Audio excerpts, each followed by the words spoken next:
Hi, I'm Vic Feeblecorn and I'm here today because I believe that anybody can learn to do anything. I'm a scientist, I don't know anything about construction, but I've been here today having an amazing time with the team at Built Environment, learning how to lay bricks and all sorts of other really cool things. I'm left-handed, which one would you recommend? Your steady hand wants to hold the solder. Okay, so press. Yeah, that's it. Push it and hold it. Now you push that button there, and you can take your other finger off it. Yeah. And then that adjusts the temperature, but you shouldn't need it any more than that. Okay. That's right, and then hold this a little bit closer. It'll be quite quick, so you want to be ready to touch the fitting with your solder. Right. If you try it now.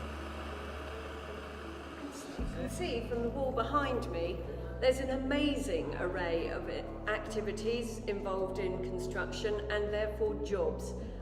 You can start being a brickie, which was definitely the most exciting part of my day. I've always wanted to learn to lay bricks.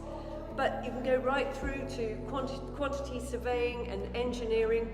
All those aspects are covered by construction.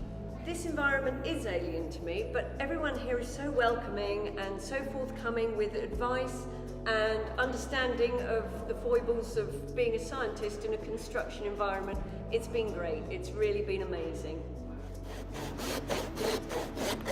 Aha! Right. Look at that! I would say go for it. Absolutely go for it. I would, if I had the time, love to retrain and become Vicky the Bricky.